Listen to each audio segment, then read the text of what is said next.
সুন্দর হতে সবাই চায় এবং সবাই চেষ্টাও তার থেকে কোনো অংশে কম থাকে না।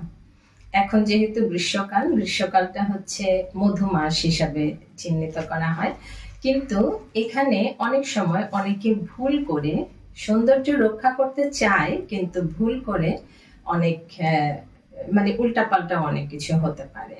যেমন ধরেন, অনেকেই জানে যে ভিটামিন সি খেলে খুব ভালো।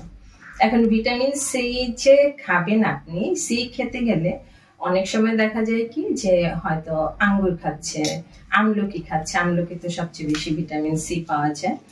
এখন আমলকি আমি নিজে সেটা দেখেছি যে আমলকি যদি এক্সেসিভ খাওয়া হয় তাহলে যেটা হয় যে সারা মুখে কালো কালো স্পট তৈরি হয়ে যায়। তার মানে কি, ভিটামিন সিরও একটা নির্দিষ্ট মাত্রা আছে, সেই পরিমাণে আপনি খেলে কোনো সমস্যা হবে না।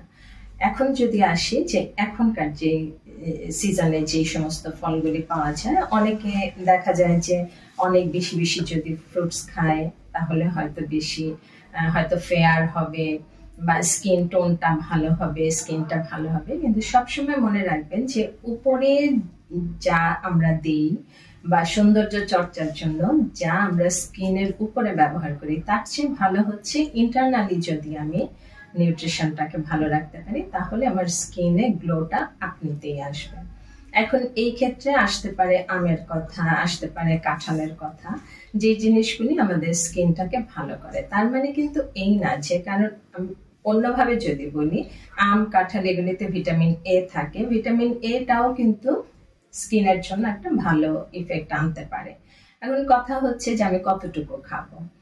আম শুধু যে স্কিনের খুব লাভ করে ফেলবে ওরকম না বিষয়টা, কারণ আমের মধ্যে অন্যান্য ইনগ্রেডিয়েন্টস আছে, যেটা আমি যদি এক্সেসিভ খাই সেটার একটা ব্যাড ইম্প্যাক্ট আমার শরীরে পড়তে পারে।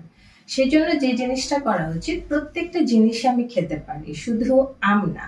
আমের সাথে কাঁঠাল তো খুবই ভালো। ইন্ডিয়ার একজন অ্যাক্ট্রেস আছেন কাজল, সবাই চেনেন হয়তো। সেই কাজল নাকি শুধু কাঁঠাল খেয়ে ফেয়ার হয়ে গেছে।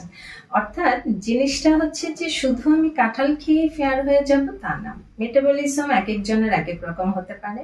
কার যে কোন জিনিসটা ভালোভাবে কাজ করবে সেটা আসলে বোঝা খুব মুশকিল।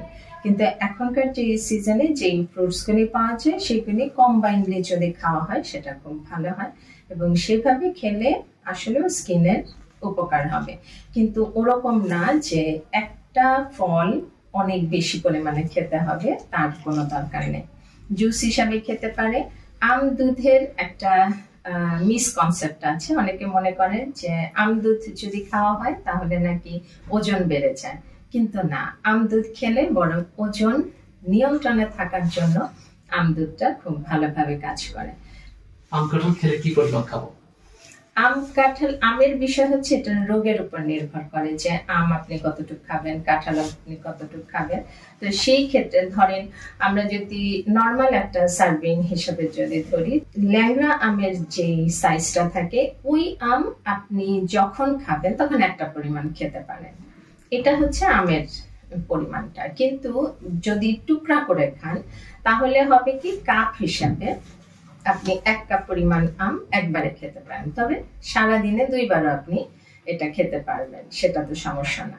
কিন্তু আমরা যখন খাই হয়তো বড় আয়োজন করে তারপর হয়তো খাচ্ছি। আবার এটা মাঝামাঝি মিল্কশেক করি বিভিন্ন রকমের। এখন আম দিয়ে আইসক্রিমও বানাচ্ছে, আমের অনেক কিছু এখন হয়, আচার থেকে শুরু করে সবকিছুই করা হয়। কিন্তু আইটেম হিসাবে যদি শুধু আমরা ওইভাবে না করে সাথে কাঁঠাল রাখতে পারি, লিচুর সিজনটা খুব অল্প টাইম, সেটা রাখতে পারি, কিন্তু খালি পেটে ফল খাওয়ার প্রয়োজন নেই। এই জিনিসটা মনে রাখলে ভালো যে খালি পেটে আমরা ফল খাবো না। আমরা মানে মিড টাইম গুলাতে, অর্থাৎ যেই টাইমগুলি টিফিন হিসাবে আমরা চিন্তা করি, সেই টাইমগুলোতে যদি আমরা ফল খাই সেটা ভালো।